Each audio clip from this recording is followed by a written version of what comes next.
Hi guys, welcome back. I'm so glad you're here with me tonight. Before we begin, I want you to take a moment to just settle in. Adjust your blankets, find that perfect spot on your pillow, and let the weight of the day start to melt away. Tonight, we are going to step back in time together. We are leaving behind the noise of the modern world, the screens, the hum of electricity, the frantic pace of the hours, and we are traveling to a place of profound stillness. We are going to spend a tranquil evening in a medieval European monastery. This story is a journey into the heart of silence. A look at a life governed by the rising and setting of the sun and the rhythmic tolling of a bell. Over the next 10 parts, we will walk through the cloisters, sit in the scriptorium, breathe in the scent of the herb gardens, and find a sense of peace that has remained unchanged for centuries. But for now, we begin our journey on the outside, approaching this sanctuary as the light of the day begins to fail.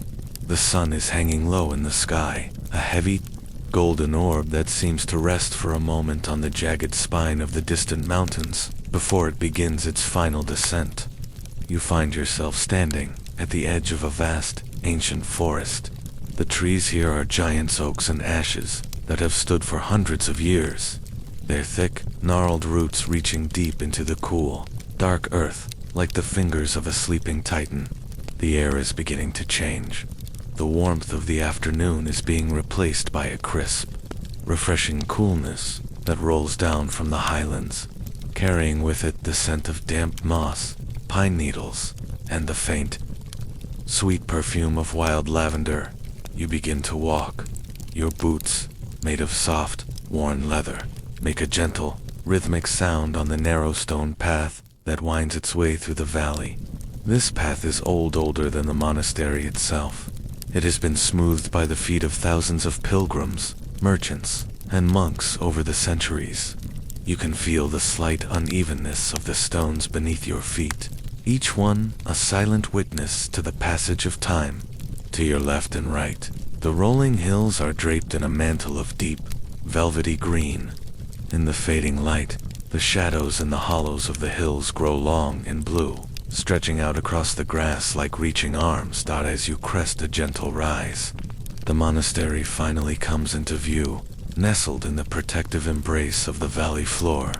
From this distance, it looks like a natural extension of the landscape, as if the gray stones grew out of the earth itself. It is a massive, sprawling complex, surrounded by a high, sturdy wall of limestone that has weathered to a soft, silvery gray. The wall is thick and imposing, built not just for defense, but to create a boundary between the chaos of the world and the order of the spirit. Within those walls, the air feels different, heavier with intention, lighter with peace. The most striking feature is the bell tower. It rises high above the rest of the buildings, a square, solid pillar of stone that reaches toward the darkening heavens. Its narrow, arched windows look like eyes watching over the valley, and at the very top, you can see the dark silhouette of the great bronze bell. Hanging motionless for now, this tower is the heartbeat of the community.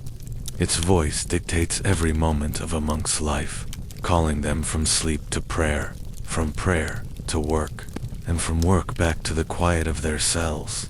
As you draw closer, the path widens, flanked by low stone walls that mark the boundaries of the monastery's lands.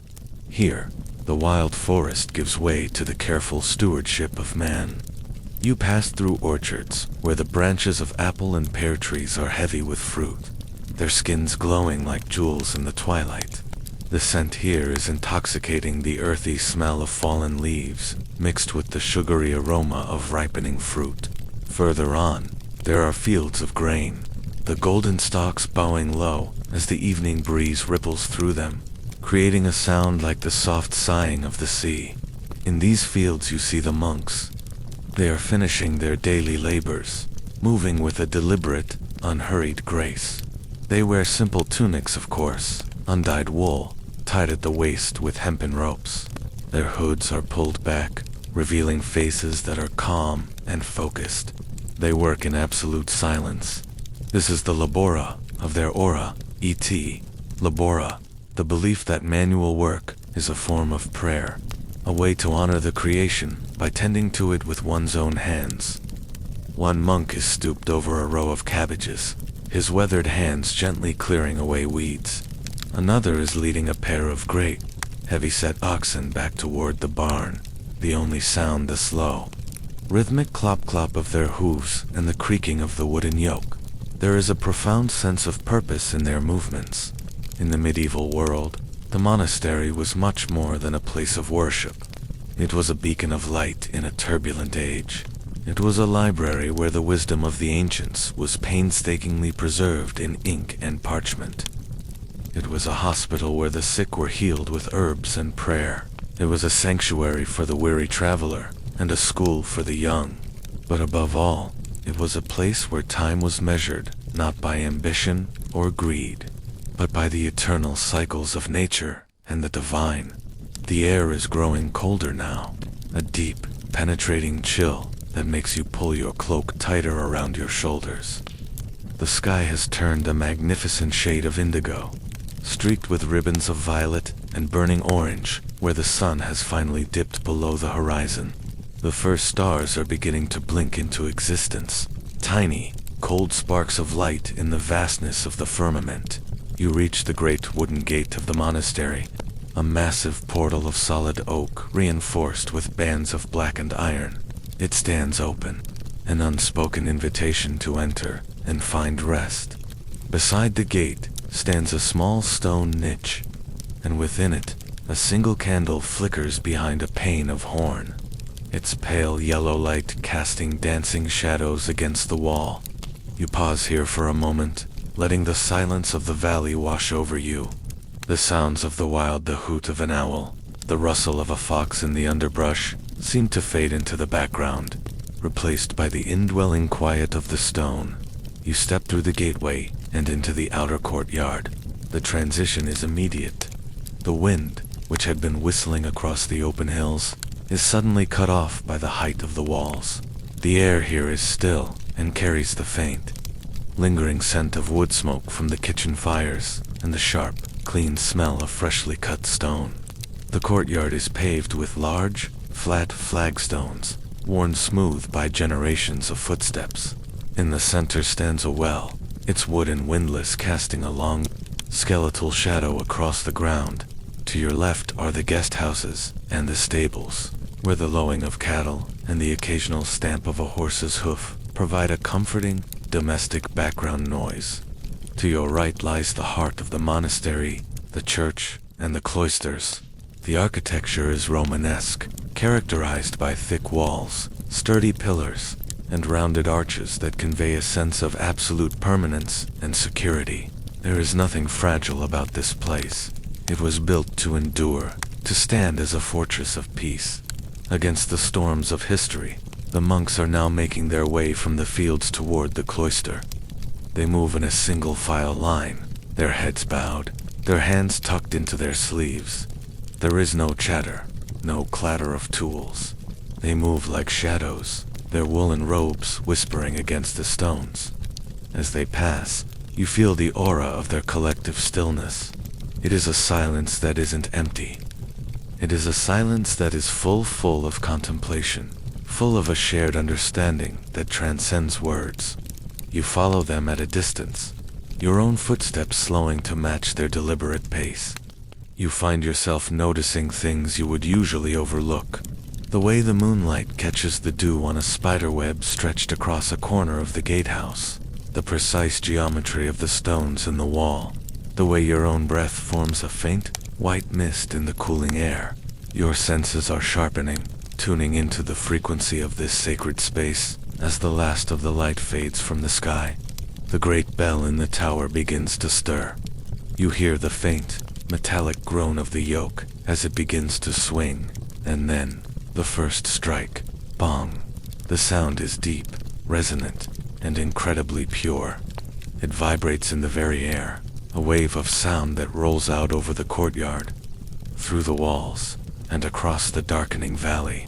It is the call to Vespers, the evening prayer. The sound of the bell seems to anchor you to the present moment. Each strike is a reminder that the day is done, that the time for labor has passed, and the time for reflection has begun. The monks quicken their pace slightly, drawn toward the warm, flickering light that is beginning to spill from the open doors of the church. You stand there for a moment, watching them disappear into the shadows of the narthex. The sound of the bell still echoing in your bones. The monastery is settling into its evening rhythm. The birds have gone to ground, their evening songs replaced by the rhythmic chirping of crickets in the grass outside the walls. The world is narrowing down to this circle of stone and the vast, starry sky above. You feel a sense of profound safety here, as if the thick walls are holding back not just the darkness, but all the worries and complexities of life. Here, everything is simple. Everything has its place. Everything is exactly as it should be. You take a deep breath, filling your lungs with the cold, clean air. It tastes of stone and ancient secrets. You are no longer a visitor from another time. You are a part of this landscape, a silent observer in a world of shadows and light. The great oak gate behind you creaks shut with a heavy, muffled thud, and the sound of the latch falling into place is like the final note of a song, signaling that the world outside has been left entirely behind. As you move forward, the transition into the inner sanctum of the monastery is not just a change in location, but a change in the very fabric of how you experience existence. You step through a narrow, vaulted passageway, a short tunnel of cool, damp stone and emerge into the heart of the complex, the cloister. This is a square, open-air courtyard, surrounded on all four sides by a covered walkway. The walkway is defined by a series of elegant, rounded arches supported by twin pillars of polished marble. As you begin to walk along this perimeter, the sound of your own breathing becomes more noticeable in the profound stillness. The air here is trapped, shielded from the winds of the valley, and it carries a unique bouquet of scents that feel ancient and deeply grounding. Beneath the arched ceiling of the walkway, the shadows are thick and comforting, like a heavy wool blanket. The floor is made of large, rectangular slabs of slate, worn down in the center by centuries of silent processions. You can feel the slight depressions where generations of monks have walked, their footsteps carving a path of prayer into the very rock. Each step you take feels deliberate, as if the stones themselves are teaching you how to slow down, how to place one foot in front of the other with total awareness.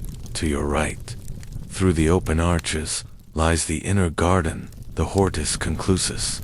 In the deepening twilight, it is a tapestry of dark greens and silvery grays. This is not a wild garden. It is a place of meticulous order and divine geometry.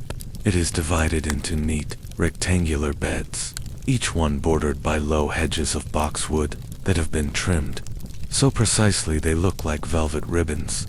The scent that rises from these beds is overwhelming in its purity. You recognize the sharp, resinous tang of rosemary, a plant used here not just for flavoring the simple evening pottage, but for its power to clear the mind and sharpen the memory. Beside it grows the soft, fuzzy-leafed sage, its silver-green foliage glowing in the moonlight. In the medieval world, sage is the holy herb, believed to have the power to ward off illness and bring longevity. As a gentle breeze stirs the garden, you catch the sweet, floral drift of lavender and the earthy, spicy aroma of thyme. These herbs aren't just plants. They are the monastery's pharmacy, its pantry, and its incense, all distilled into the cool night air. In the very center of the garden stands the fountain. It is a simple, circular basin of stone, with a pillar in the middle from which four thin streams of water arch gracefully into the pool below. The sound of the water is the primary melody of the cloister. It isn't a loud splash, but a constant, liquid whisper, rhythmic tinkle, drip-tinkle, that seems to synchronize with your own heartbeat. The surface of the water is a dark mirror, occasionally broken by a ripple that catches the light of the stars, sending a shimmering vibration across the pool. To the monks, This water represents the source of life, a constant reminder of purity and the flow of time. To you, it is a lullaby, a sound that smooths over the jagged edges of thought, until your mind is as clear as the basin itself, as you stand by one of the pillars, resting your hand on the cool, textured stone. You see the monks beginning to move through the walkways. They come from the scriptorium, from the kitchens, and from the infirmary, all converging here before the final service of the day. They move with a grace that can only come from years of practice. There is no haste in their stride.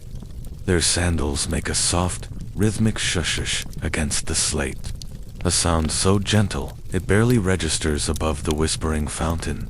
They do not speak. This is the time of the great silence, a period where words are set aside so that the soul can listen to the stirrings of the spirit.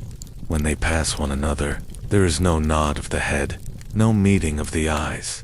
This is not out of coldness, but out of a profound respect for the internal journey each man is taking.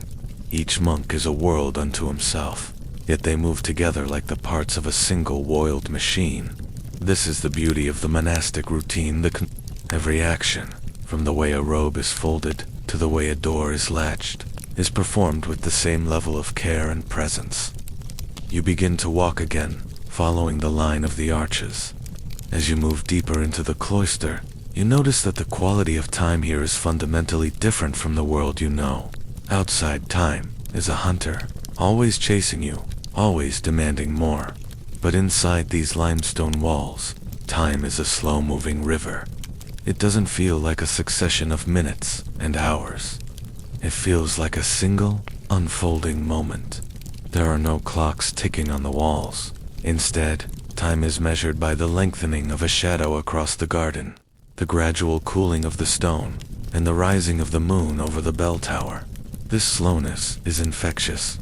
You find your own movements becoming more fluid, your gaze lingering longer on the small details, the way the moss grows in the cracks of the mortar, the intricate carvings of acanthus leaves on the tops of the pillars, the way the light from a distant candle in the dormitory reflects off a window pane.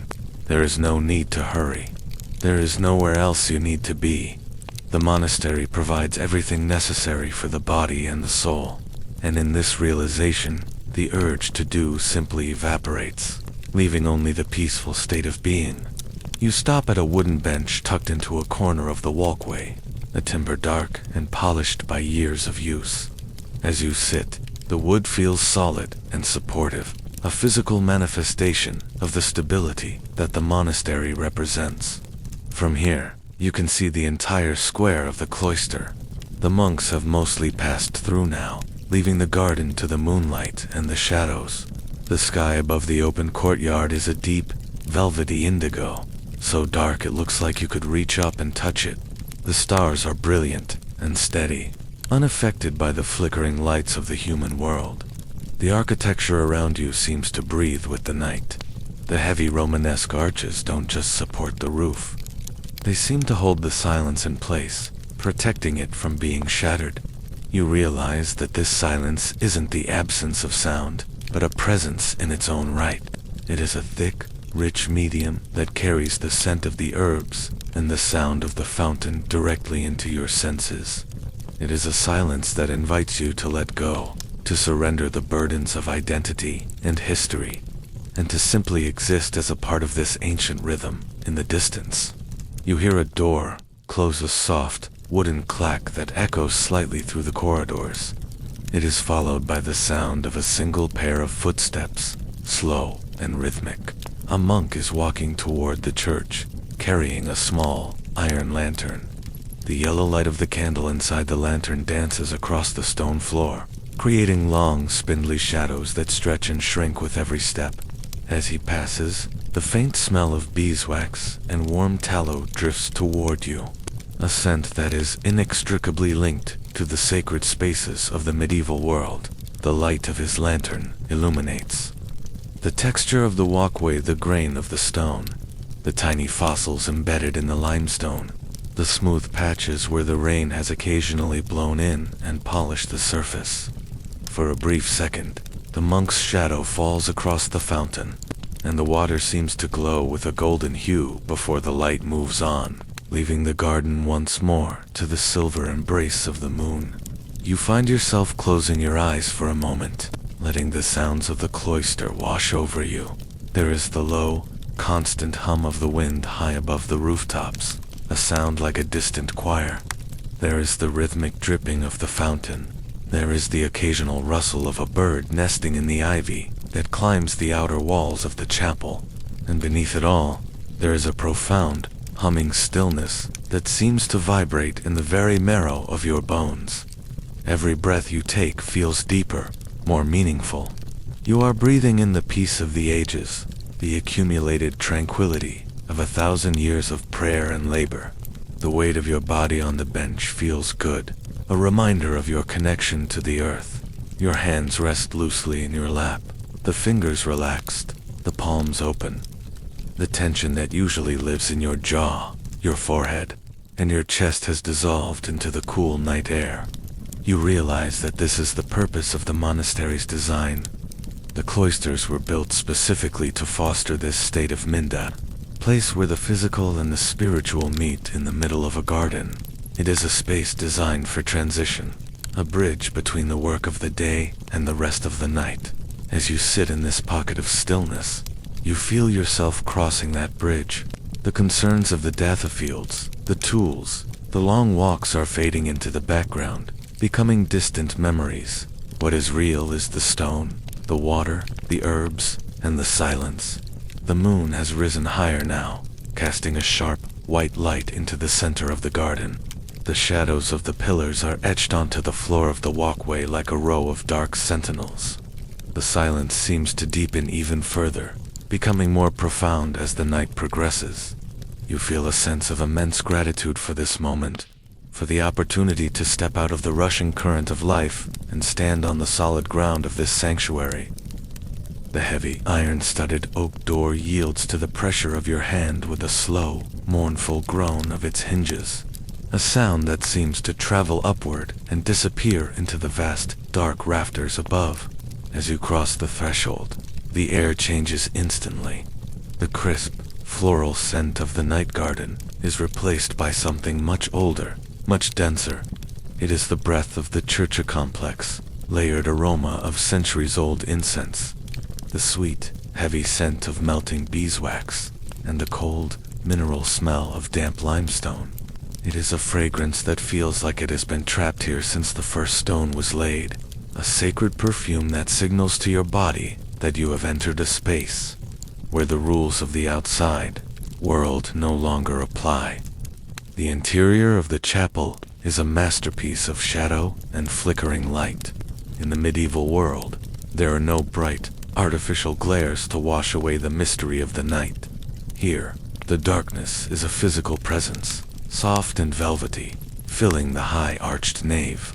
The only light comes from dozens of tall, hand-dipped candles placed in wrought iron stands along the side aisles and upon the great stone altar at the far end. These flames don't stay still. They dance and shiver in the invisible currents of air, casting long, wavering shadows that make the massive stone pillars seem to breathe and shift in the gloom. You walk softly, your footsteps swallowed by the immense scale of the room. The architecture is Romanesque, built with a staggering sense of weight and permanence. Huge, circular columns of pale stone rise up like the trunks of ancient trees, supporting rounded arches that disappear into the darkness of the ceiling. There is a sense of being inside a great, protective ribcage, a fortress of the soul. The walls are thick several feet of solid rock, designed to keep the heat of the summer out and the warmth of the spirit in, even in the dim light. You can see the marks of the mason's chisels on the stones, tiny, rhythmic scars left by men who lived and died centuries ago, their labor now serving as the silent backdrop to your evening. The monks have already taken their places. They sit in the choir, stalls long, backed wooden benches carved from dark, seasoned oak.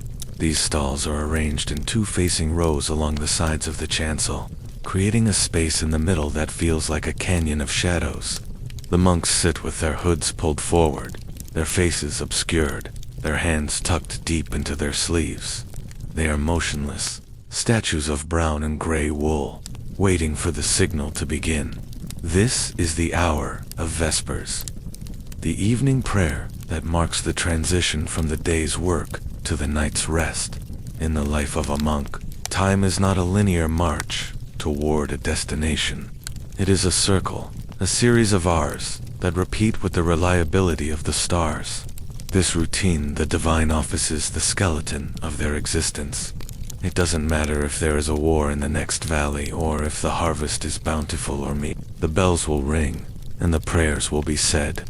There is an immense, grounding comfort in this repetition.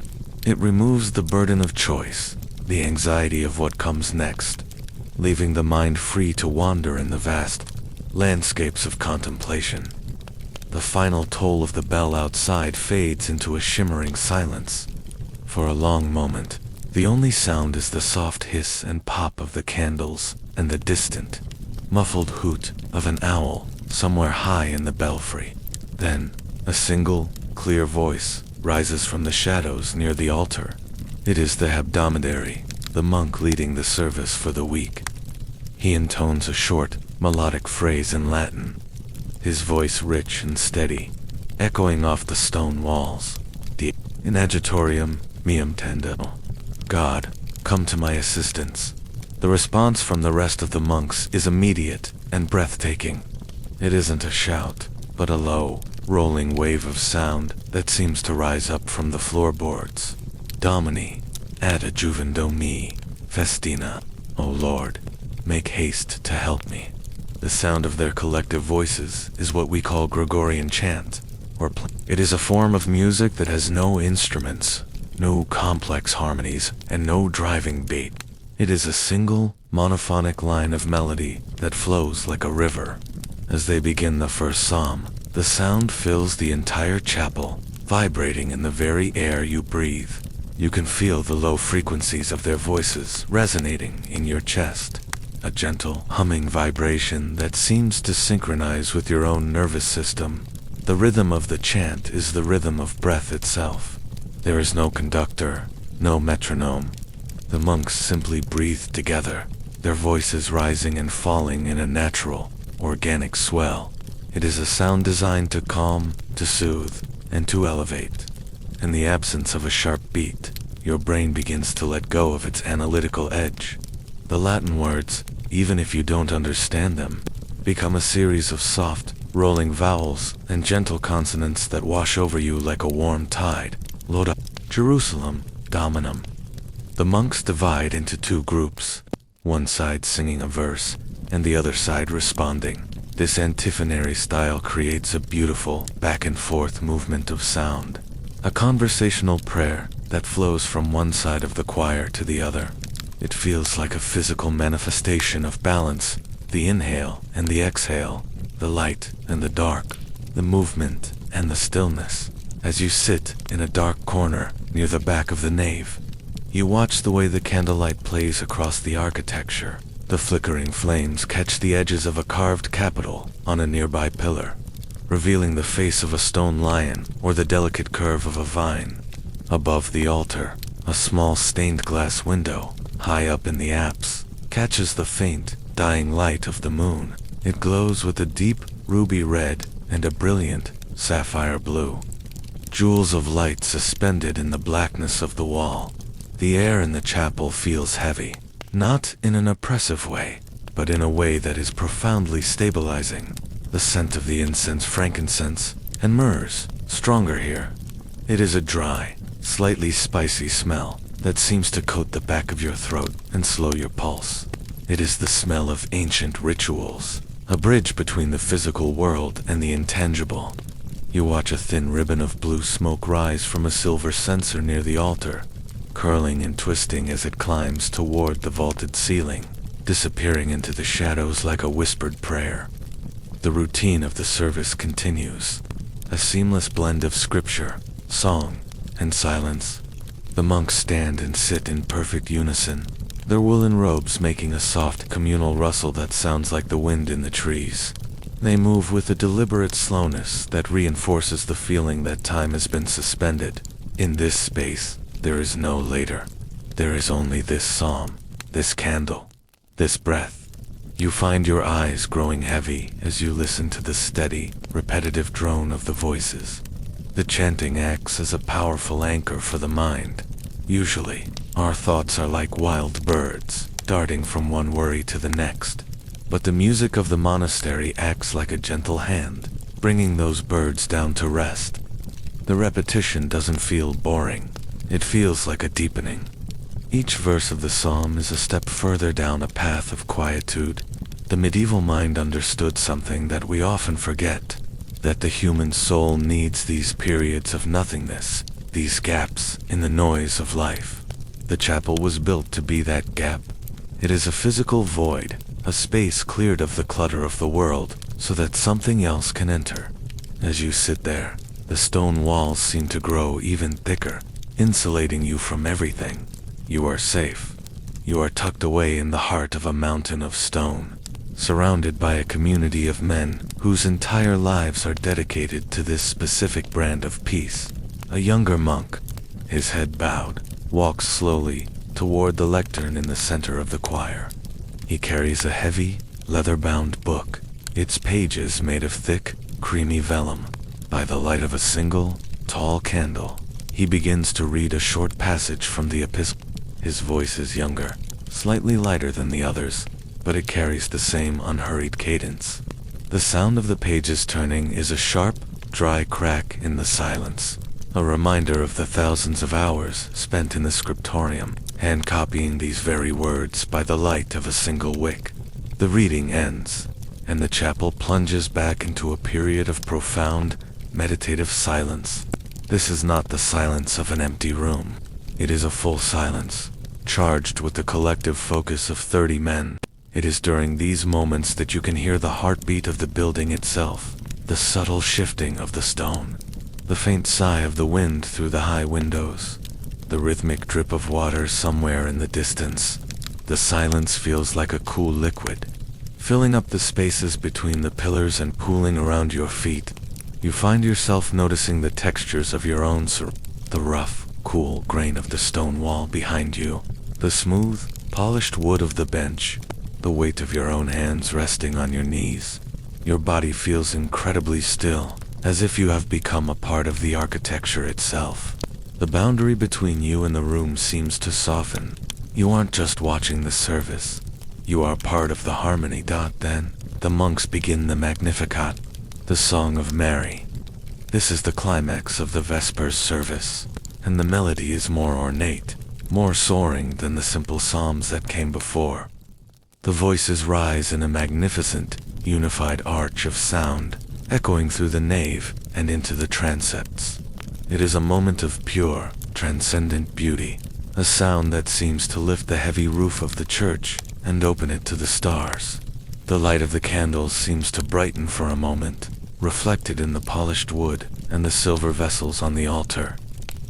As the heavy doors of the chapel close behind the last of the brothers, the echoing resonance of the final chant seems to linger in the very marrow of your bones, a ghostly harmony that follows you into the shadows of the corridor. You find yourself walking in the wake of the silent procession, moving toward the refectory, the great dining hall of the monastery. The air here is different from the incensive atmosphere of the church. It is cooler, carrying the faint, earthy scent of damp stone and the distant, savory promise of the evening meal. The corridor is long and narrow, a tunnel of gray limestone lit only by the occasional flickering torch set into a wrought iron bracket. The light from these torches is orange and restless, casting long, spindly shadows of the monks against the walls. They move as one, a single, fluid entity of brown wool and bowed heads. There is no conversation. Not a single word is exchanged. This is the great silence, a practice where the tongue is stilled so that the mind may remain focused on the echoes of the prayers just spoken. You can hear the rhythmic scuff-shush of leather sandals against the flagstones, a sound that becomes a meditative pulse, grounding you in the slow, deliberate pace of monastic life. As the line of monks reaches the entrance to the refectory, they pause. Beside the door stands a stone basin, the lavabo where a thin stream of water trickles from a bronze spout into a shallow pool. Each monk, in turn, steps forward to wash his hands. The sound of the water is crisp and clear, a sharp, liquid contrast to the heavy silence. You watch the way the water splashes against their weathered skin, catching the torchlight like molten silver. It is a ritual of purification, a symbolic shedding of the world's dust before sitting down to the shared table. The air here smells of clean water and the sharp, medicinal scent of the lye soap used by the brothers. You follow them into the refectory, a vast, rectangular hall with a ceiling that disappears into a forest of dark oak beams. The room is cavernous, yet it feels strangely intimate. Long, heavy tables of solid walnut run the length of the hall, their surfaces polished to a dull sheen by decades of use. The monks take their places on narrow wooden benches, sitting with their backs to the walls, facing into the center of the room. They remain standing, their hands tucked into their opposite sleeves, waiting for the abbot to take his seat at the high table at the far end of the hall. The silence here is profound. It is not an empty silence, but one that is thick with a sense of collective presence. You can hear the collective intake of breath, the subtle creak of the floorboards as someone shifts their weight, and the distant, muffled sound of the wind sighing against the high, narrow windows. The windows are set deep into the thick walls, their small panes of horn or cloudy glass catching the last, bruised light of the horizon. The abbot strikes a small wooden mallet against a block, a single, sharp clack that echoes through the room. It is the signal to sit. The sound of 30 men sitting down at once is a soft, communal thud, followed by the rustle of woolen robes settling against the benches. The monks move with a grace born of decades of repetition. There is no clatter of chairs, no banging of bowls. Every movement is controlled, every action performed with a quiet, reverent efficiency. Before each monk sits a simple wooden bowl, a cup made of horn, and a spoon carved from boxwood. There are no forks, no knives, just the essential tools for a simple meal. On the tables are wooden platters piled high with thick slices of coarse, dark bread, the crusts dusted with flour. There are small crocks of salt and jugs of weak ale, brewed within the monastery walls. The main dish is a simple vegetable pottage, a thick, steaming stew of leeks, cabbage, beans, and onions, flavored with the herbs you saw earlier in the cloister garden. As the servers, monks who have been assigned this duty for the week, begin to move among the tables, the sounds of the refectory become a symphony of the domestic and the divine. You hear the rhythmic glug glug glug of the ale being poured into the horn cups, a sound that is both humble and satisfying. You hear the soft, heavy clatter of the wooden spoons against the sides of the bowls as the pottage is served. The steam rises in pale, swirling ribbons, carrying with it the honest, earthy aroma of the earth's bounty. It is the smell of survival, of hard work, and of gratitude. The rule of silence remains absolute. To speak during the meal would be to break the sanctity of the hour, but the silence is not quiet. It is filled with the sounds of life.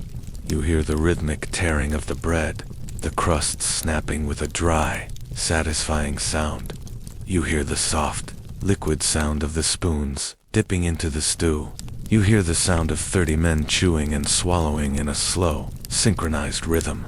It is a raw human sound, a reminder that even in this pursuit of the spiritual, the body must be nourished to ensure that the mind does not wander during the meal. A single monk has been appointed as the reader. He stands in a small, elevated pulpit built into the stone wall, reached by a narrow flight of stairs. Above him, a single candle flickers, its light illuminating the thick, vellum pages of a heavy book. As the monks begin to eat, he begins to read. His voice is a low, steady drone, a calm and unhurried cadence that flows over the room like a warm blanket.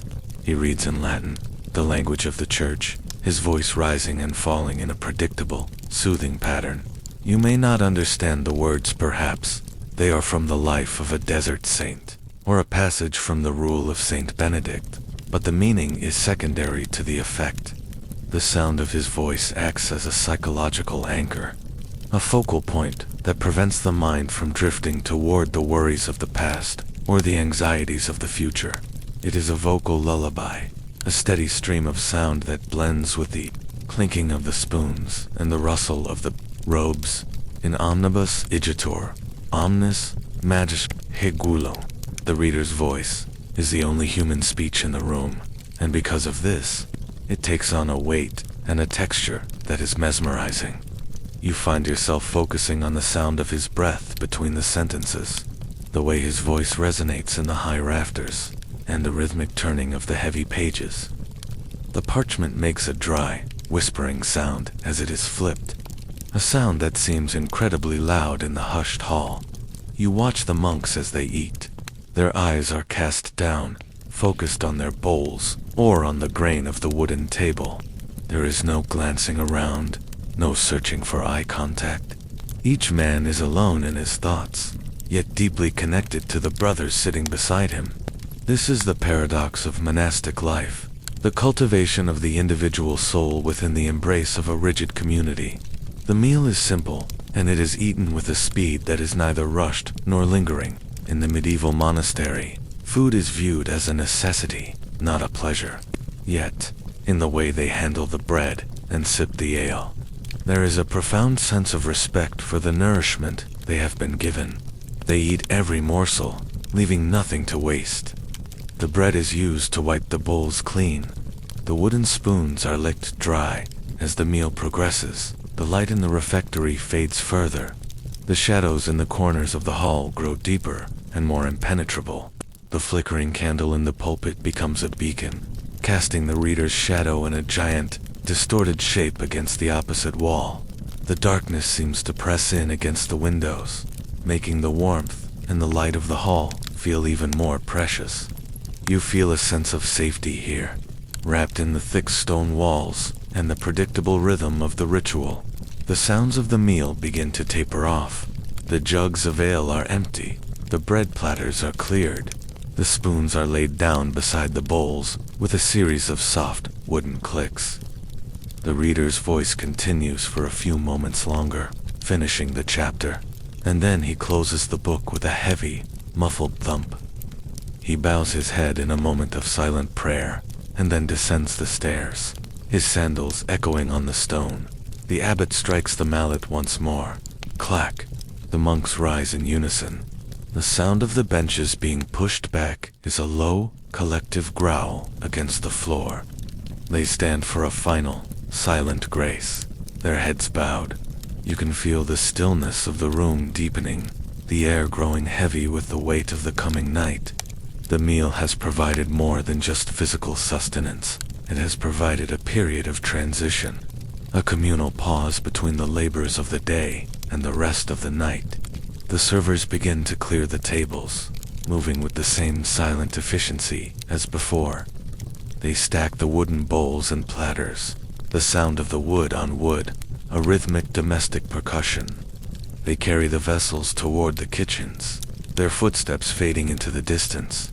The rest of the monks begin to file out of the refectory, headed toward the dormitory.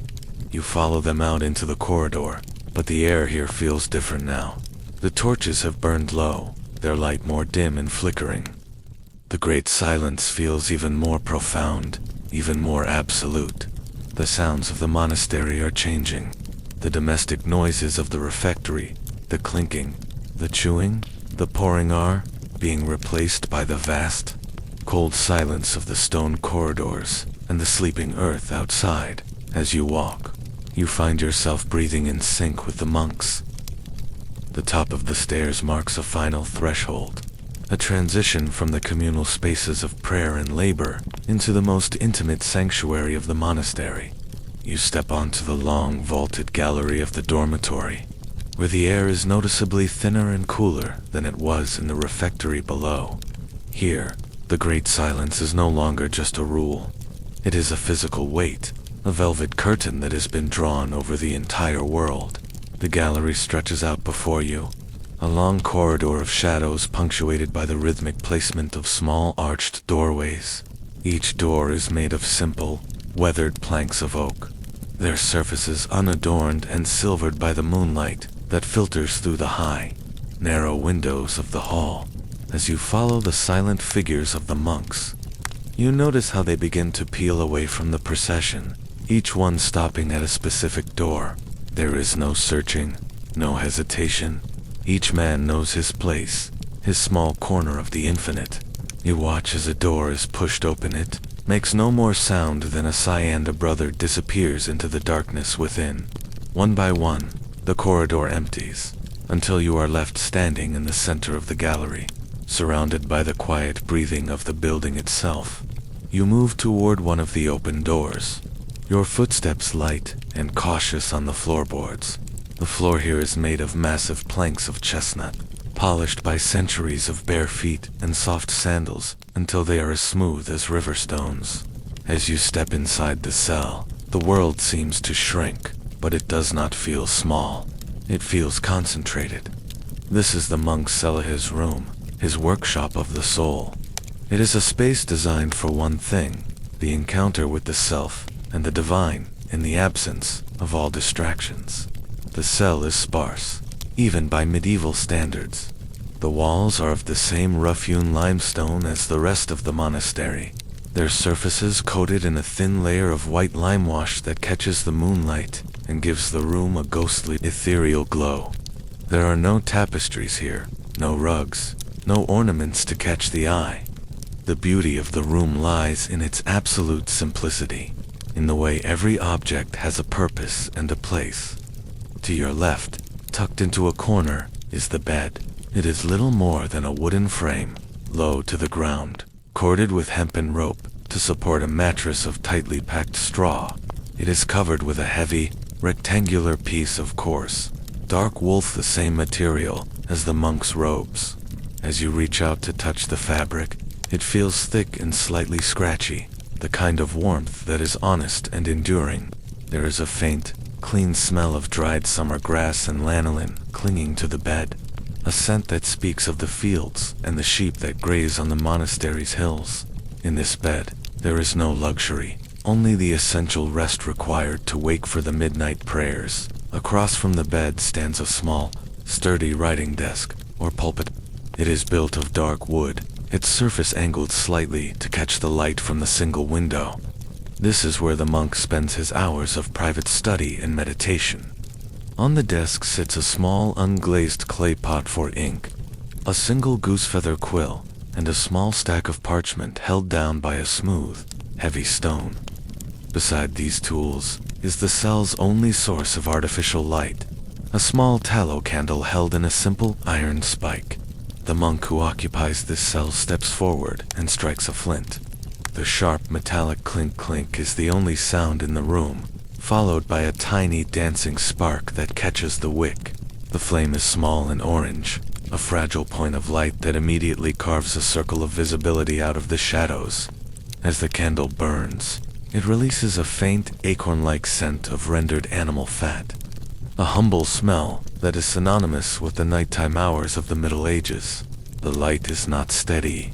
It shivers and leans as the cold air from the window breathes against it, casting long, wavering shadows of the desk and the chair against the white walls. Above the desk, fixed directly to the stone, is a simple wooden cross. It is made of 2 pieces of unpolished pine, joined together with a single iron nail. There is no figure on the cross, no gold, no jewels. It is a stark, geometric reminder of the center of the monk's life. In the flickering candlelight, the cross casts a shadow that seems to grow and shrink, a silent guardian over the room's stillness. The window of the cell is a narrow vertical slit, a lancet cut deep into the thick masonry. There is no glass to block the night air. Instead, a piece of thin, scraped horn has been fitted into the frame to keep out the worst of the wind, though it still allows the chill of the valley to seep inside. You look through the opening and see the world outside, as if through a keyhole. The valley is bathed in the silver-blue light of a waning moon.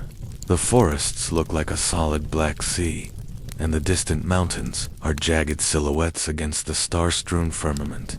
The air that comes through the window is cold and sharp, smelling of frost and ancient earth.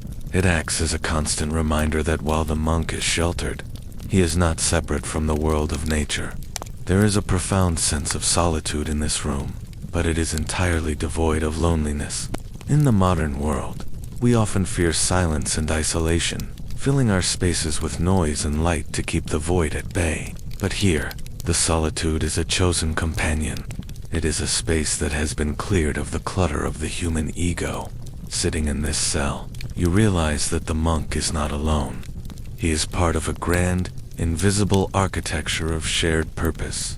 On the other side of the thin wooden partition to the left and the right, his brothers are doing exactly what he is doing. They are all breathing the same cold air, watching the same flickering candle, and contemplating the same eternal truths. The coldness of the stone is a physical reality, a deep, penetrating chill that seems to emanate from the very foundations of the earth. But this cold is balanced by the internal warmth of routine. There is a psychological heat in knowing exactly what is expected of you, in the comfort of a life that is perfectly aligned with the rising and setting of the sun. The monk does not have to wonder who he is, or what his purpose might be. It is written in the stones of his cell, in the weave of his blanket, and in the rhythm of the bells. The monk begins the ritual of preparing for rest. He moves with a slow, deliberate grace that has become familiar to you throughout this evening.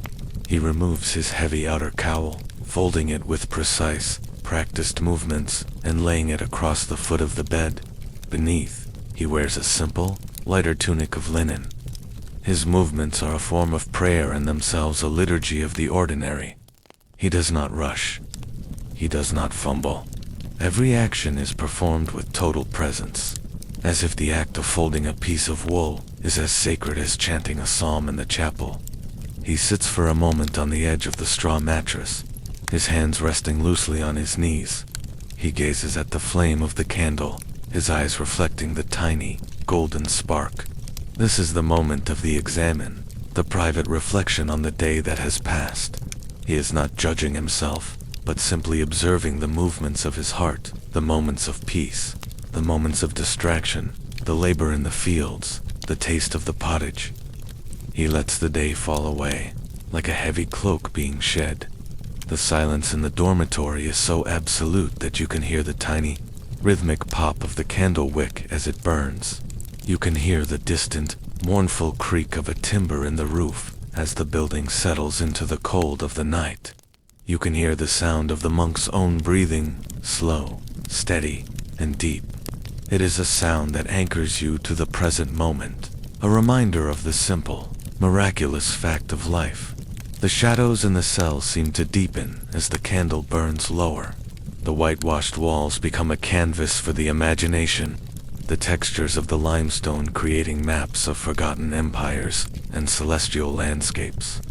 There is a sense that this room is not just a place to sleep, but a vessel for travelers' small, stone ship that carries its inhabitant through the vast, dark ocean of the night toward the shore of the coming dawn. You find yourself sitting on the floor in the corner of the cell, your back against the cold stone. The chill of the wall seeps through your clothes, but it is not unpleasant. It is a grounding sensation, a reminder of the solidity of the world.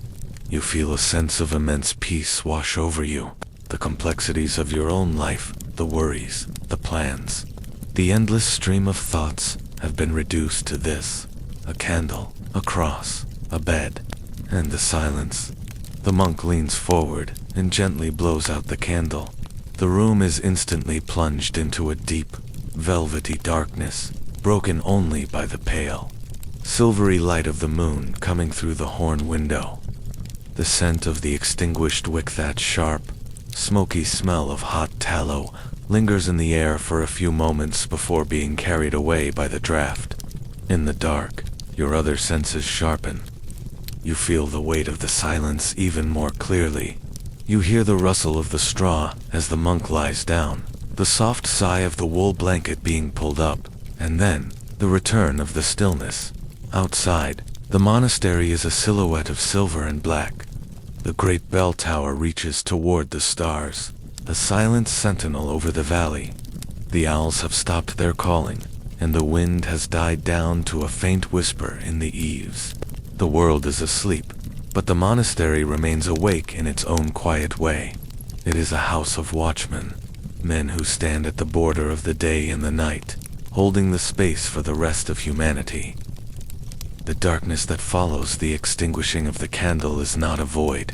It is a living, breathing presence that fills the cell like a slow-rising tide. For a few moments, your eyes struggled to adjust, searching for the familiar outlines of the desk and the cross. But the blackness is thick and velvety, pressing gently against your eyelids. Then, as the seconds stretch into minutes, the room begins to reveal itself again, reimagined in the language of the moon. The silver light of the waning moon, filtered through the thin, translucent horn of the lancet window, casts a long, sharp-edged rectangle across the floor. It is a pale, ghostly blue, a color that belongs more to the spirit than to the earth. Where the light touches the lime-washed wall, it reveals the intricate topography of the stone, the tiny craters, the ripples in the plaster, the hairline cracks that tell the story of centuries of seasonal shifts. The rest of the room remains in deep shadow, a world of charcoal and indigo where the boundaries between objects dissolve into a single, unified stillness. Outside the thick masonry of the cell, the night has reached its deepest point. This is the hour of the wolf, the time when the world of man is at its most fragile, and the world of nature is at its most profound. You can hear the wind as it travels down from the high, jagged peaks of the mountains, a long, mournful sigh that moves through the valley like a traveler with no destination. It doesn't howl, it whispers, its voice catching on the sharp corners of the bell tower and the rough edges of the stone battlements. It carries the scent of the deep forest, a cold, sharp mixture of frozen pine needles, damp earth, and the ancient, metallic smell of the high rocks. As the wind finds its way through the narrow corridors of the monastery, it creates a symphony of subtle sounds. You hear it as a low hum in the rafters of the dormitory, a vibration that you feel in your chest more than you hear with your ears. It moves through the gaps beneath the heavy oak doors, a faint, rhythmic whistle that sounds like the monastery itself is breathing in its sleep. Occasionally, the wind picks up a dry leaf from the courtyard below and skips it across the flagstones, a tiny, scratching sound that echoes upward through the cloisters and into the gallery. In the profound silence of the dormitory, your hearing becomes preternaturally sharp. You begin to notice the language of the building, the sounds that are usually drowned out by the activity of the day. You hear the slow, rhythmic creak of the massive chestnut beams in the ceiling as they contract in the nighttime cold. It is a deep, wooden groan, the sound of a giant settling into a more comfortable position. You hear the faint, occasional drip-drop of water from a gargoyle high above, hitting a stone basin in the courtyard with a clear, metallic ring that hangs in the air long after the sound has ceased. The collective breathing of the 30 monks in the surrounding cells becomes a steady, grounding pulse. It is a soft, oceanic sound, a chorus of sighs and steady inhalations that fills the gallery with a sense of shared humanity. In this darkness, there are no individual names, no ranks, no pasts. There is only the breath, the rhythm of life sustained by the grace of the stillness. You find your own breathing falling into sync with this communal heart, each exhale carrying away a little more of the tension that you didn't even know you were still holding. Suddenly, the silence is punctuated by a new sound, the slow, deliberate click-clack of footsteps at the far end of the gallery. They are not hurried, but they have a sense of purpose that feels different from the drift of the wind. It is the sacristan, or perhaps the night watchman, moving through the monastery to ensure that all is well. You hear the soft friction of his woolen robe against the stone walls, a sound like a distant waterfall. As he passes the open doorway of your cell, you catch a glimpse of a faint, golden glow, the light of a single, shielded candle, reflecting off the polished floorboards. The light is fleeting, a warm amber spark that dances across the lime wash before being swallowed by the darkness once more. The footsteps continue down the stairs, each one a rhythmic drumbeat on the wood, fading gradually until they are lost in the vast, echoing spaces of the lower floors. The return of the silence feels even more absolute than before, as if the brief interruption only served to highlight the depth of the quiet. The monastery at night is a fortress of peace, but it is not a dead place. It is a place of intense, quiet vigilance. Even in sleep, the community is performing its function, holding the silence, guarding the gates of the valley, and waiting for the first light. You feel the weight of the limestone walls around you, several feet of solid rock that have stood against storms, sieges, and the slow erosion of time. These walls don't just keep the world out, they hold the stillness in, creating a reservoir of calm that you can feel pressing against your skin. You turn your head slightly on the straw mattress, looking back toward the window. The stars are wheeling across the narrow slit of the sky. They are light, cold, and steady. In the medieval world, the stars are not distant, burning balls of gas. They are the lights of the firmament, the eternal markers of time and destiny. You watch the slow progression of a single, bright star as it crosses the frame of the window. It moves with a terrifying, beautiful slowness, a reminder that the universe is governed by laws that are vast and unchanging. The cold in the cell is deepening now, a sharp, crystalline chill that makes you pull the heavy wool blanket closer to your chin. The blanket is rough and comforting, its weight a physical anchor to the bed. You feel the warmth of your own body trapped beneath the wool, a small, private pocket of heat in a world of ice and stone. The contrast between the warmth of the bed and the cold of the air is one of the most fundamental pleasures of monastic life, a reminder of the fragility of the flesh and the enduring strength of the spirit. The shadows in the room seem to shift as the moon climbs higher. The rectangle of light on the floor stretches and thins, moving across the writing desk and illuminating the single goose feather quill. For a moment, the quill looks like a sliver of white flame, a tool of light, resting in the darkness. The shadow of the wooden cross on the wall becomes longer and more distorted, a silent, reaching arm that seems to bless the entire room. Your thoughts begin to drift, losing their sharp, analytical edges. They become like the clouds passing over the moon, vague, soft, and unhurried. You find yourself thinking about the cloisters, now filled with the silver light of the midnight hour. You imagine the fountain in the garden, its water still flowing in the dark, a constant, liquid whisper that no one is there to hear. You imagine the chapel, its massive pillars standing like sentinels in the gloom, the scent of the evening's incense still clinging to the vaulted ceiling. The monastery is a machine for silence, a vessel designed to carry the soul through the darkness without fear. In this space, the night is not something to be endured. It is something to be inhabited. It is a teacher that shows you the value of the unseen and the power of the unspoken.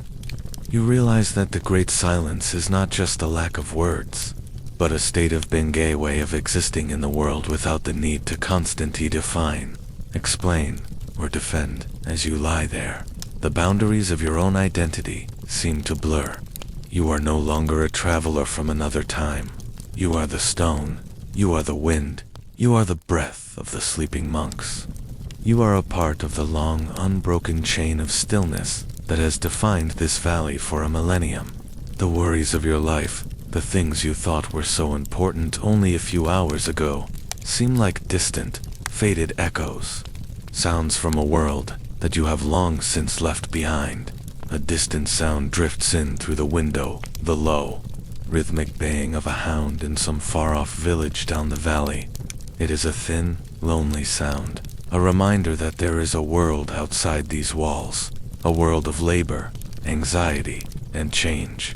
But here, inside the limestone embrace of the monastery, that world feels as remote as the stars. You are safe. You are tucked away in the heart of a mountain of stone, protected by the prayers of the living and the memories of the dead. The silence of the monastery begins to vibrate with a low, humming frequency, the sound of the earth itself spinning in the void. It is a soothing, hypnotic tone that pulls you deeper into the mattress. The straw beneath you rustles softly as you shift your weight, a dry, golden sound that reminds you of the harvest. You close your eyes, and the darkness behind your lids is identical to the darkness of the cell, cool, calm, and infinite dot. In this state of total relaxation, your body feels heavy and light at the same time. You feel the pull of gravity anchoring you to the earth. But you also feel the lightness of a mind that has been cleared of its burdens. Every muscle in your face has smoothed out. Your jaw is relaxed, your brow is clear, and your hands lie loosely at your sides. The fingers curved in a gesture of surrender. The wind outside takes on a new quality, a softer, more melodic tone. It sounds like the distant, ghostly chanting of a choir, a harmony that exists only in the spaces between the gusts. You listen to the rise and fall of this invisible music, letting it wash over you like a warm tide. It is the music of the spheres, the sound of order and peace translated into the language of the air. The silence of the cell is so thick, it feels like a physical layer of the stone, a heavy velvet weight that has pressed you into the depths of a dreamless, restorative sleep. But then, a new sound begins to emerge from the void. It is not sudden, and it is not harsh. It begins as a low, metallic vibration, a subtle thrumming in the air that you feel in your chest before you hear it with your ears. It is the great bronze bell in the tower, stirring in the pre-dawn cold. The sound is muffled by the thick masonry and the distance of the gallery, but it is insistent. Bong, bong, bong. This is the call to matins, the night office. In the outside world, this is the hour when the darkness is at its most absolute, the time when even the most restless souls have finally found a few hours of peace. But here, in the heart of the monastery, the day does not begin with the sun. It begins in the womb of the night. The monks are the watchmen of the world, rising while the rest of humanity sleeps to hold the line between the light and the dark. You hear the rustle of the straw mattress in the next cella dry, golden sound that signals the beginning of the movement. Then, the sound of your own monk rising in the pitch black of the room. He moves with a certainty that only comes from years of performing the exact same actions in the exact same sequence. There is no fumbling for a flint, no lighting of a candle. To bring light into this hour would be to break the sanctity of the darkness. He dresses by touch, the rough wool of his tunic sliding over the linen, the heavy outer cowl being pulled over his head. You hear the soft cinch of the hempen rope at his waist, and the gentle clatter of his wooden beads as they settle against his hip. You rise as well, your limbs feeling heavy but oddly supple, as if the silence of the night has lubricated your joints. The floorboards are bitingly cold against your feet, a sharp, crystalline sensation that travels up your legs and clears the last of the fog from your mind. You find your own cloak in the dark, its weight comforting and familiar. You follow the sound of the monk's footsteps, soft, rhythmic shush-shout, into the long gallery of the dormitory. The gallery is a tunnel of indigo shadows. The moonlight that was so bright earlier has moved on, leaving only a faint, silvery dust on the windows. A few monks are carrying small, shielded lanterns, their horned panes glowing with a dim, amber light that barely reaches the floor. These tiny flames look like captive stars, bobbing and weaving as the brothers walk in a single-file line toward the stairs. There is no speech. The great silence is still in full effect, and it feels even more profound now than it did during the evening meal. The only sounds are the creaking of the floorboards, the sighing of the wind in the eaves, and the collective, rhythmic breathing of 30 men moving in unison. As you descend the stone stairs, the air grows even colder. The warmth of the dormitory, held in by the timber-bird roof, is replaced by the deep, mineral chill of the lower corridors. You can smell the dampness of the earth and the faint, lingering scent of the evening's woods. The stone steps are smooth and slightly damp underfoot, the moisture of the night air condensing on the limestone. You place your hand on the central pillar of the spiral staircase, and the rock feels like ice, a solid, unmoving anchor in the darkness. The procession leads you back through the cloisters. The inner garden is a realm of shadows and silver. The fountain is still whispering to itself, a liquid, repetitive melody that seems to be the only thing moving in the entire valley. The boxwood hedges are dark silhouettes against the gray flagstones, and the scent of the herbs, the rosemary and the sage is sharper now, intensified by the dew.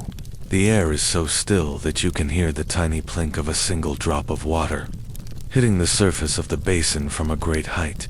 You enter the chapel through the side door, the processional door that has been used for this specific purpose for centuries. The interior of the church is a vast cavern of blackness. The high vaulted ceiling is invisible, lost in a darkness so deep it feels like the sky itself has come inside to rest. The only light comes from the sanctuary lamp, a single, flickering flame suspended in a red glass bowl before the altar. It casts a low, crimson glow across the steps and the base of the pillars, making the stone look like it is glowing with an internal heat. The monks take their places in the choir stalls. They move like ghosts, their brown robes blending into the dark wood of the benches. You find your seat in the back, the wood cold and hard against your back. For a long moment, there is absolute stillness. The community is waiting, gathering its collective focus. You can feel the weight of the building around you, the millions of pounds of stone, the massive arches, the thick walls, all of it standing in silent witness to this moment. Then, the silence is broken. It is not a shout, but a low, vibrating hum that seems to rise out of the floorboards. A single voice intones the opening verse of the night office, Domini, Lavia mea, Iparis, O Lord, open my lips. And the response, a deep, resonant rumble of 30 voices.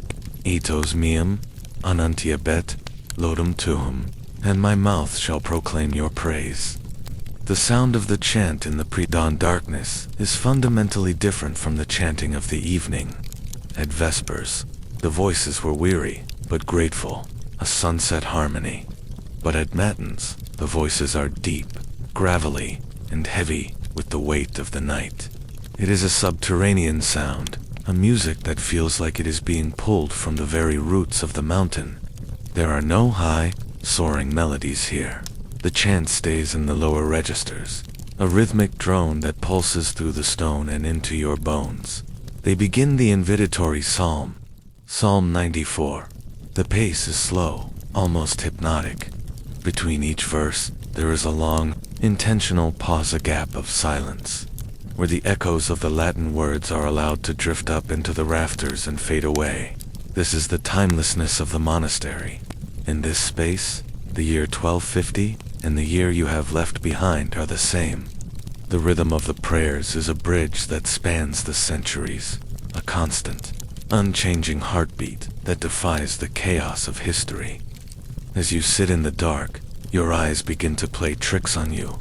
The shadows between the pillars seem to move and flow like dark water. You imagine you can see the shapes of the monks who sat in these same stalls 500 years ago. Their voices added to the harmony you are hearing now. The air feels crowded with presence, a density of spirit that makes the hair on your arms stand up. You are not just observing a ritual. You are being woven into a tapestry of continuous prayer. The service of Matins is long, divided into nocturnes. Each nocturne consists of several psalms, followed by long readings from the scriptures, or the writings of the church fathers. Between the readings, the monks stand and sit in perfect unison. The sound of their robes are soft, dry rustle, like the wings of a great bird. A monk stands at the lectern, a single candle illuminating the massive, hand-copied Bible. His voice is a steady, unhurried stream of sound, the Latin words rolling off his tongue with the ease of long familiarity. He reads about the creation of the world, about the stars being placed in the heavens, and about the darkness that covered the deep. In this setting, the ancient stories feel immediate and real. You are sitting in that darkness. You are witnessing that deep. The monastery is a laboratory where the fundamental elements of existence like dark, stone, and breath are studied and celebrated. You find your mind entering a state of deep, meditative trance. The chanting acts as a powerful hypnotic, its repetitive cycles slowing your heart rate and smoothing out the ripples of your thoughts. You are no longer thinking about the before or the after. You are simply a witness to the sound. The low frequencies of the monks' voices seem to vibrate in the fluid of your inner ear, creating a sense of balance and centeredness that you have never felt before. The cold of the chapel is intense, but it is no longer an enemy. It is a sharpening tool. It keeps you from drifting back into a heavy sleep, forcing you to remain present in the moment. You feel the chill on your cheeks and the tip of your nose, while the rest of your body is tucked into the warmth of your cloak. This balance of internal heat and external cold creates a sensation of being perfectly contained, like a pilot light burning in a dark, empty house. Through a high, narrow window in the north transept, you see the first, almost imperceptible change in the sky. It is not yet light, but the black has turned to a deep, bruised purple. The stars are beginning to fade, their cold light being swallowed by the approaching day. But inside the chapel, the night remains.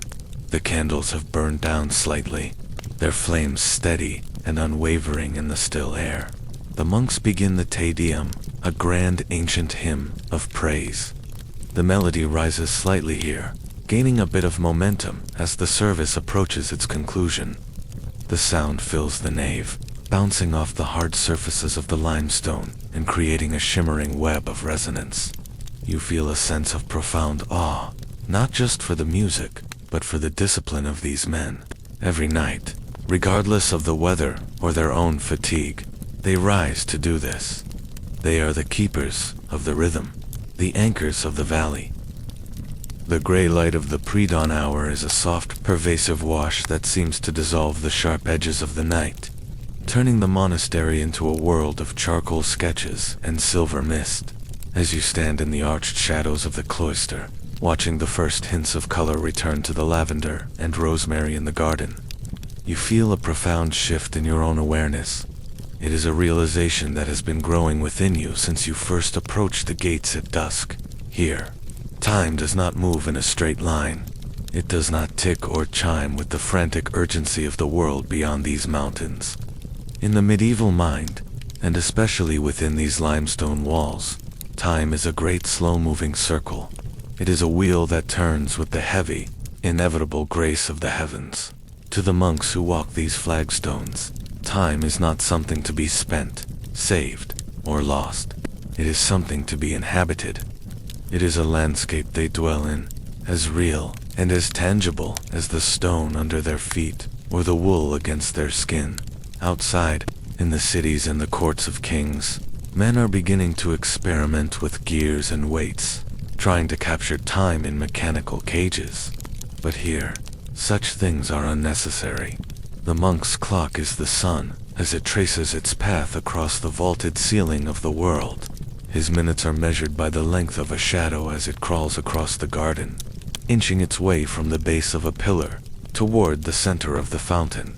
His hours are the bells, the tintinnabulum whose voices are not demands, but invitations to return to the center of oneself.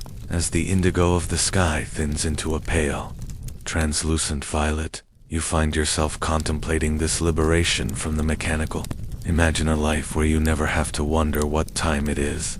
The bell rings, and it is time to pray. The sun reaches its zenith, and it is time to eat. The light fades, and it is time to rest. There is no anxiety of being late, no pressure of the schedule. There is only the rhythm.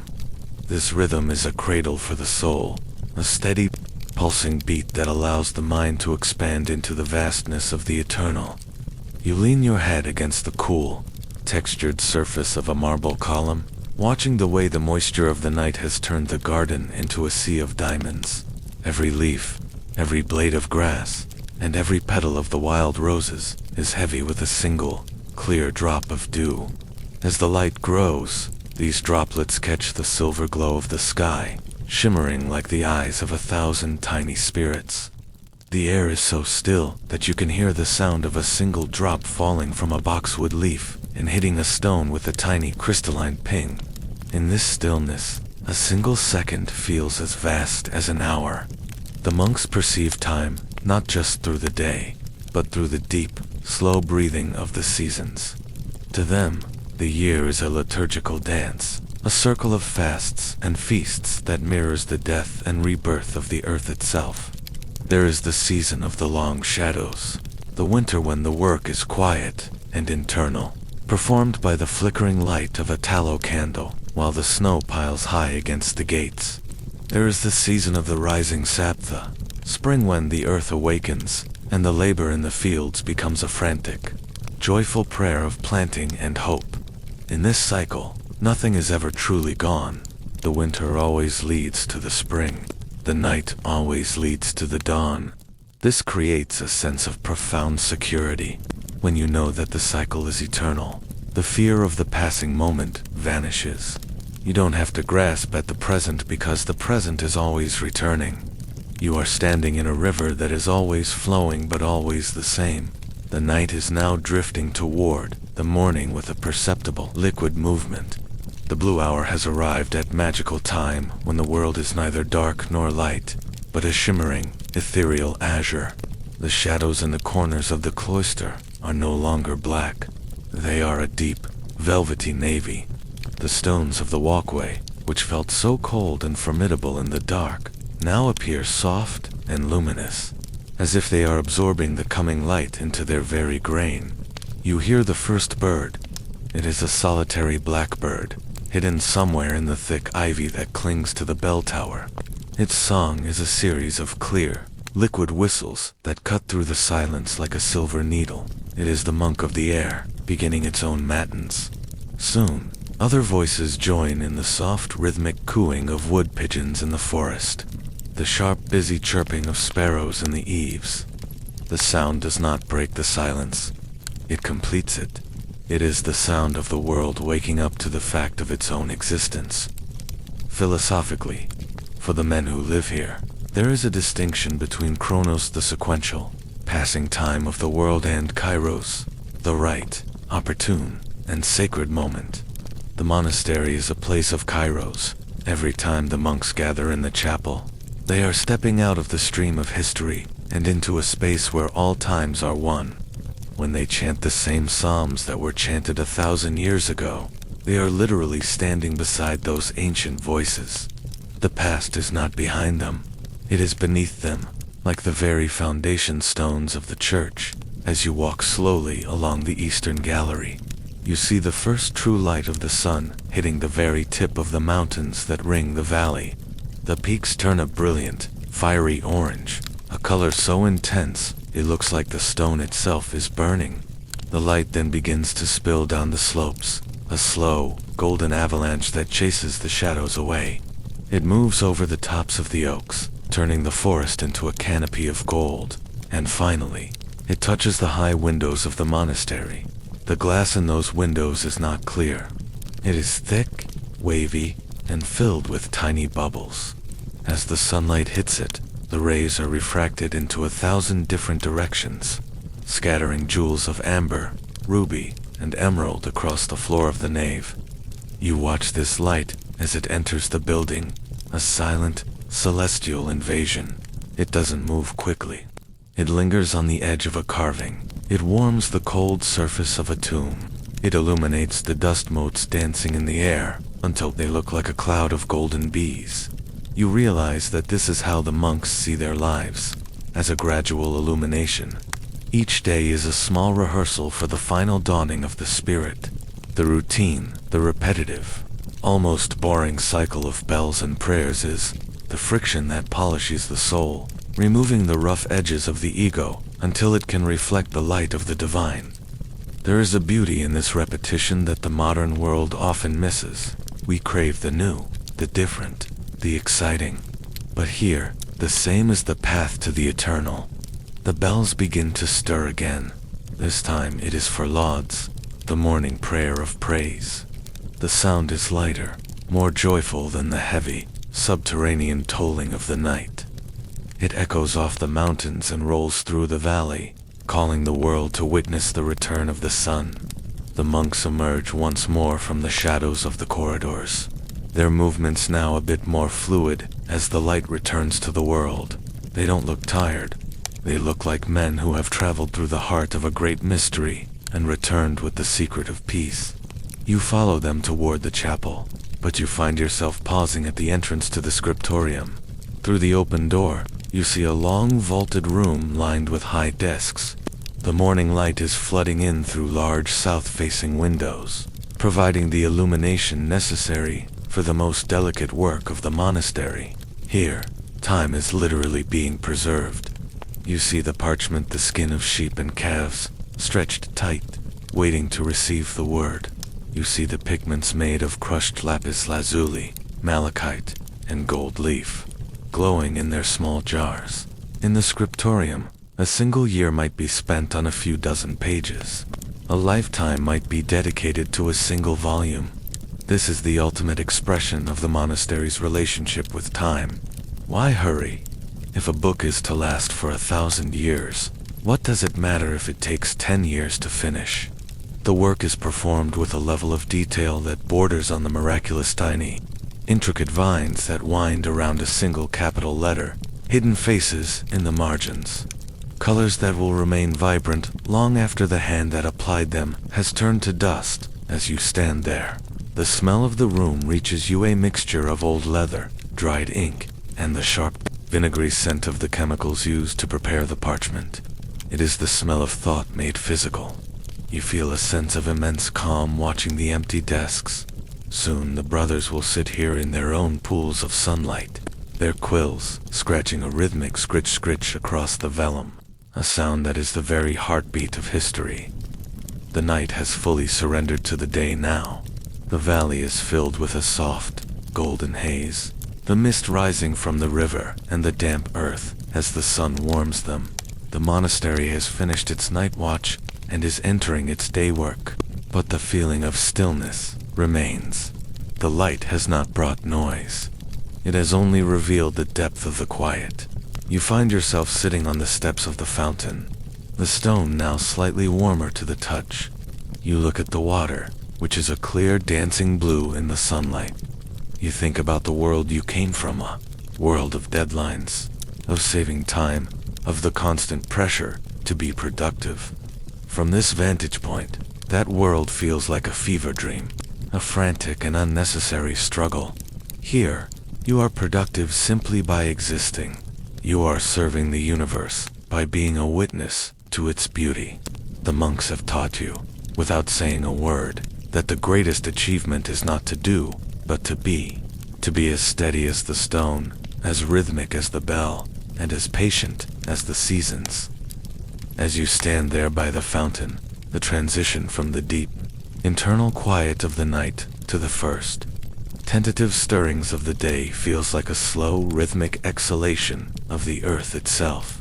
The sky, which for hours was a solid canopy of obsidian and silver, is now undergoing a subtle, alchemical change. The indigo is thinning, bruised at its edges by a pale, pearlescent gray color, like the inside of a mussel shell or the surface of a polished slate. This is the blue hour, the liminal space where the world is neither asleep nor yet fully awake, a time when the shadows seem to lose their weight and become mere ghosts of themselves, clinging to the corners of the arches. The air has reached its sharpest, most crystalline point.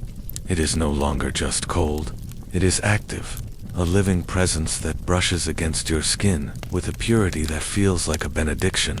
When you breathe in, the air tastes of iron and distant snow, a crisp, invigorating draft that finds its way into the very bottom of your lungs, clearing away the last lingering cobwebs of sleep.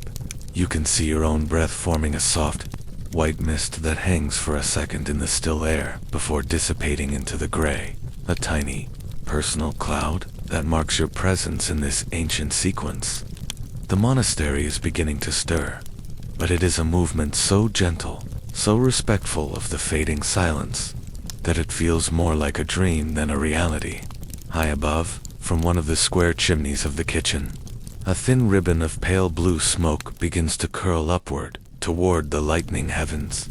It is the first sign of human activity.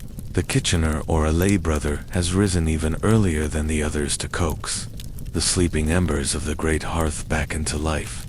The scent of that smoke reaches you a moment later, a warm, comforting aroma of burning oak and dry pine. It is a humble, grounding smell, a reminder that even in this pursuit of the celestial, the fires of the earth must be tended. In the inner garden, the great silence is still held in place by the weight of the dew.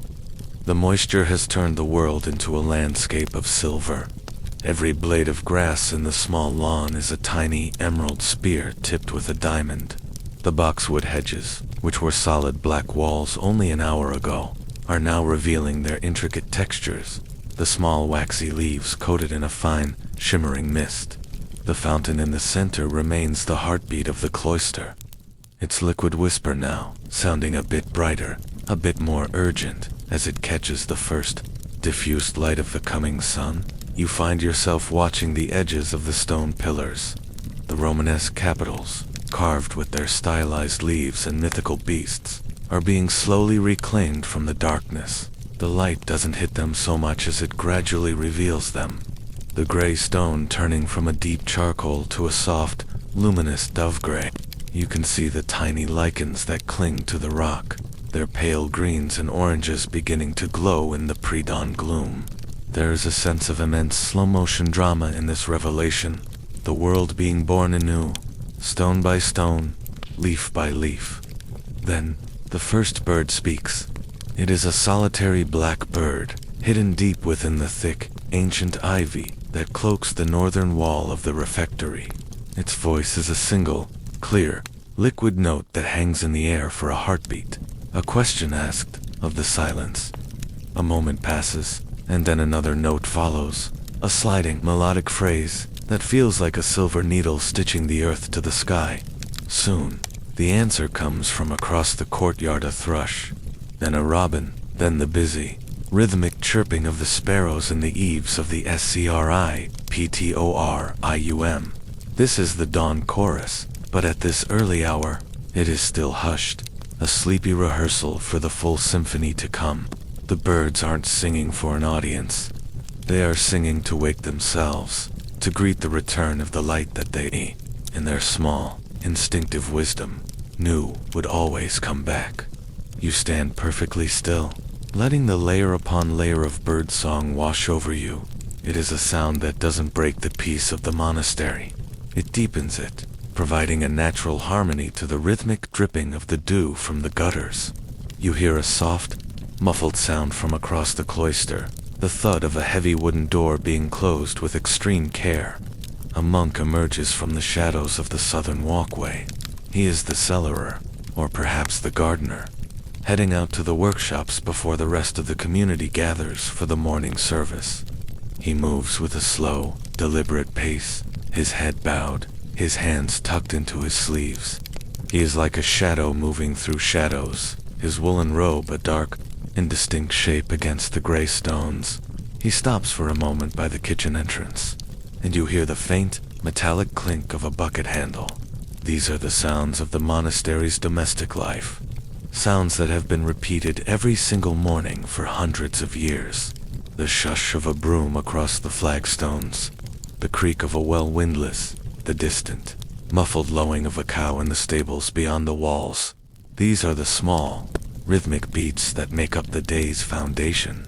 There is no haste in these sounds. In the medieval world, there is no rushing to start the day. There is only the gradual, dignified transition from the state of rest to the state of labor. The sky is changing again. The pearlescent gray is being infused with a hint of warmth, a pale, dusty rose that begins to glow behind the jagged peaks of the mountains. The stars have all but vanished now, with only the morning star remaining, a single, brilliant point of white light that seems to pulse with a fierce, cold intensity.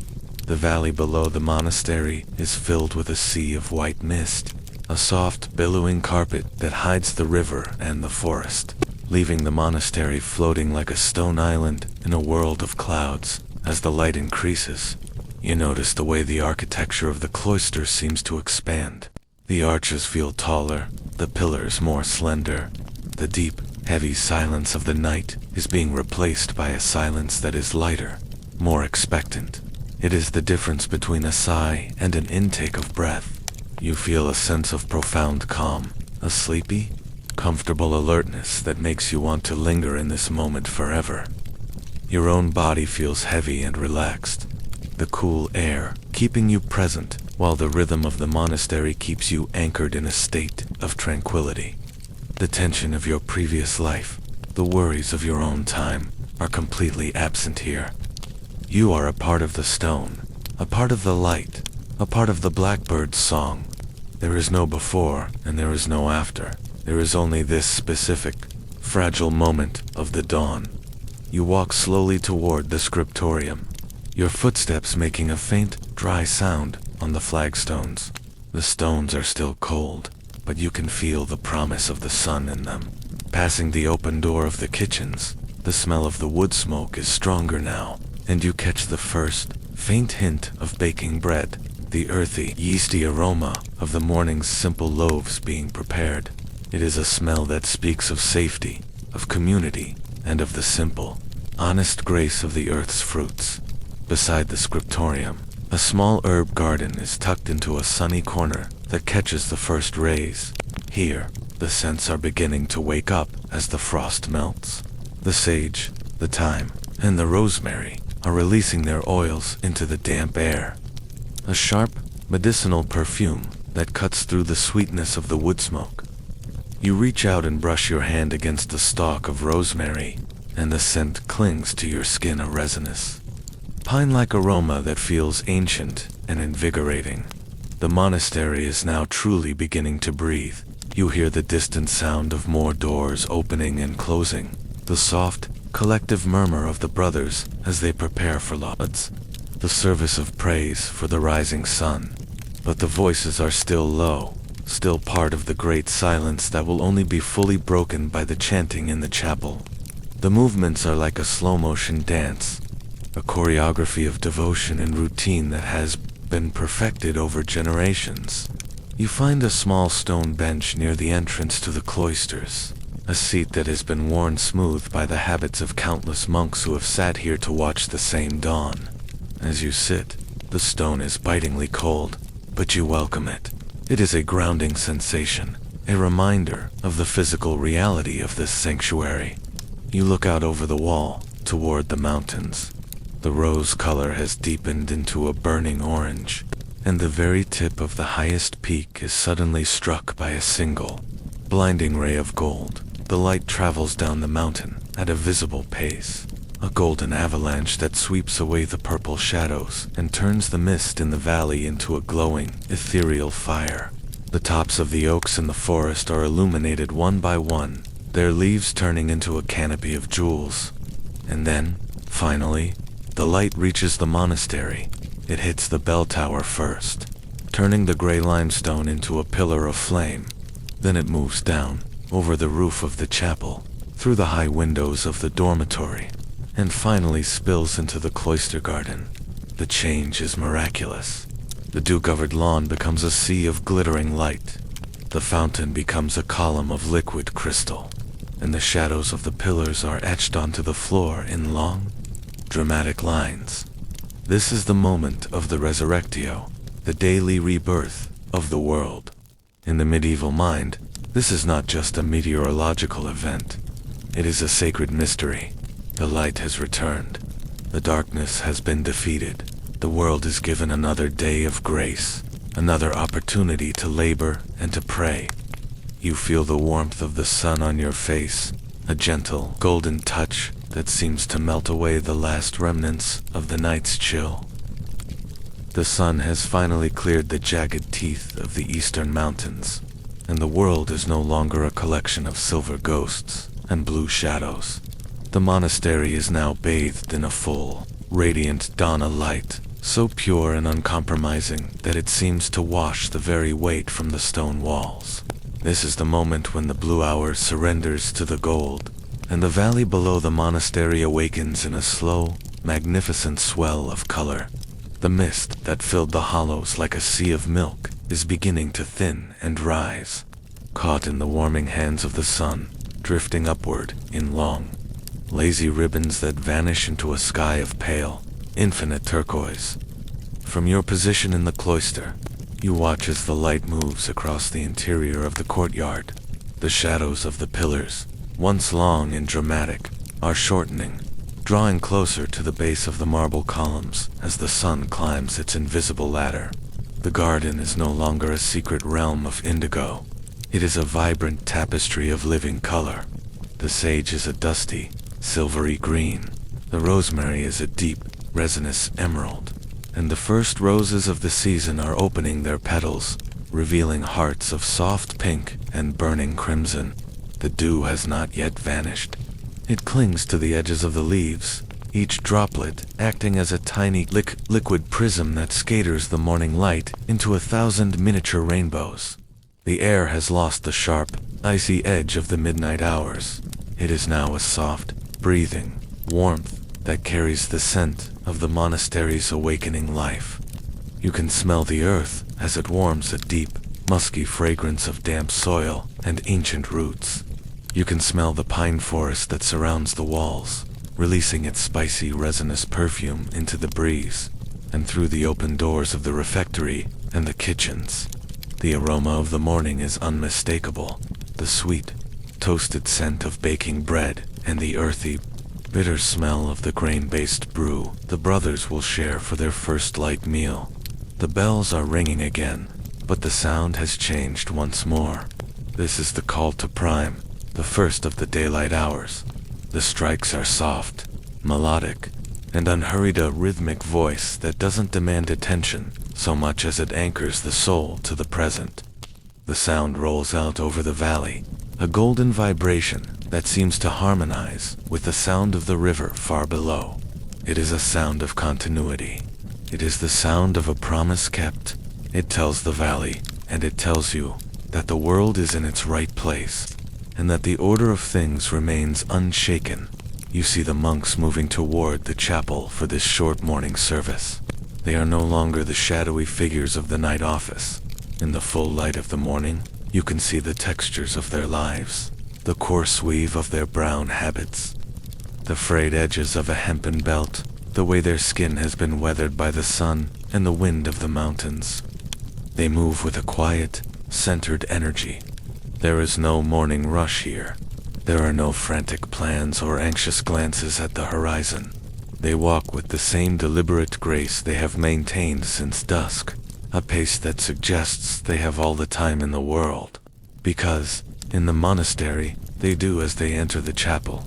You decide to remain outside, leaning against the warm stone of the cloister wall. You watch a single honeybee, awakened by the warmth, as it navigates the blossoms of the lavender. Its hum is a tiny, domestic drone that underscores the silence rather than breaking it. The birds have reached the peak of their morning symphony. The blackbirds, thrushes, and finches are joined now by the distant, rhythmic drumming of a woodpecker in the forest and the soaring, lonely cry of a hawk circling high above in the thermal currents. This is the cycle of life in its most honest form. The monastery does not fight the passage of time. It celebrates it.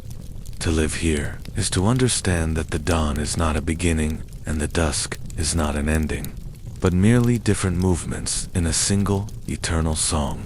You feel a sense of immense, heavy peace, of tranquility that isn't just a lack of noise, but a presence of profound stability. It is the peace of the stone, the peace of the ancient oaks, and the peace of the men who have dedicated every breath to the preservation of this.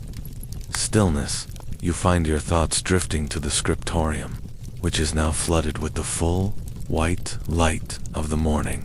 You can imagine the brothers taking their seats at the high desks, their quills ready, their eyes focused on the vellum. In that room, time is frozen in ink and gold leaf. A single letter might take an hour to perfect. A single page might take a week. There is a magnificent defiance in that slowness. In a world that often values the quick and the loud, the monastery values the slow and the silent. The work they do is not for today, or even for tomorrow. It is for the centuries. As you sit there, you feel the warmth of the sun on your hands and your face. It is a gentle, persistent heat that seems to penetrate through your skin and into your very bones. Your body feels incredibly heavy, yet supported by the solid earth and the stone bench. Every muscle has found its place of rest. Your jaw is loose, your shoulders have dropped, and your breathing has slowed to a deep, rhythmic crawl that matches the pulse of the building. You are no longer a visitor. You are a part of the monastery's anatomy. You are a stone in the wall, a drop of water in the fountain, a shadow in the archway. The service of prime ends, and the monks emerge once more. Now, they begin to disperse to their various labors. Some head toward the gardens, carrying small wooden baskets and iron trowels. Others move toward the stables or the workshops. A few disappear into the depths of the library. There is no talking, but there is a shared understanding in their movements. Each man knows his task, and each task is a prayer. The gardener, weeding the leeks, is performing the same sacred work as the cantor singing the psalms. The kitchener kneading the dough is as much a part of the divine order as the abbot leading the council. You watch the gardener as he kneels in the rich, dark soil of the kitchen garden. He moves with a slow, careful precision, his hands moving among the plants with a gentleness that borders on the maternal. He isn't fighting the weeds, he is tending the life. The sun catches the silver of his hair and the brown of his robe, making him look like a natural extension of the landscape. This is the labora part of their life, the work that grounds them to the physical world while their minds remain in the spiritual. The monastery is now a hum of quiet activity. You hear the rhythmic thwack of an axe from the woodpile, the distant clink of a hammer from the forge, the soft liquid sound of the fountain, and the constant choral background of the birds. These sounds don't clutter the mind. They provide a texture to the silence, a way to measure the depth of the peace. It is the sound of a world that is whole, a world that is content to be exactly what it is. You realize that the history for sleep we have explored tonight isn't just about the past. It's about a way of being that is always available. The monastery is a reminder that somewhere, the bells are always ringing. The stone is always cool, and the silence is always waiting. You can carry this monastery with you. You can find the cloister in the center of your own breath. You can find the scriptorium in the quiet of your own thoughts.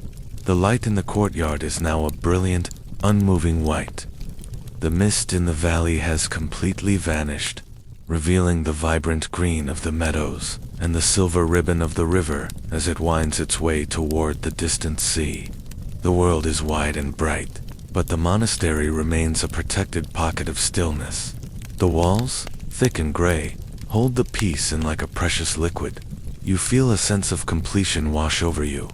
The journey that began at dusk, under the shadow of the giant oaks, has come full circle. You have seen the monastery in all its moods, the welcoming warmth of the evening, the rhythmic gravity of the prayers, the intense solitude of the cells, the subterranean depth of the midnight chant, and finally, the radiant hope of the dawn. Through it all, the one constant has been the silence, a silence that is not empty, but full of the wisdom of the ages.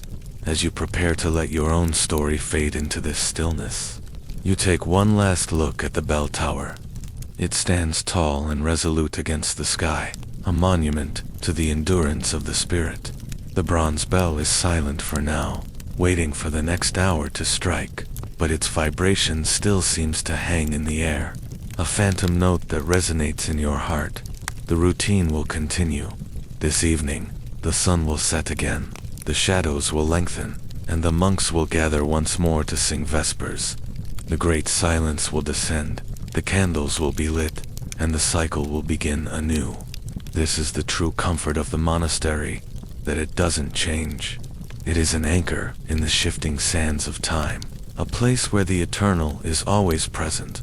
Your eyes are very heavy now. The warmth of the sun and the rhythmic sounds of the monastery are like a warm, weighted blanket, pressing you down into a state of total, blissful surrender. You are no longer watching the story. You are being carried by it.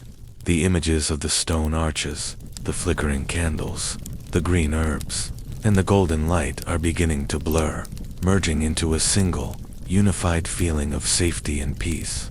The light is soft, the air is warm, the world is at peace.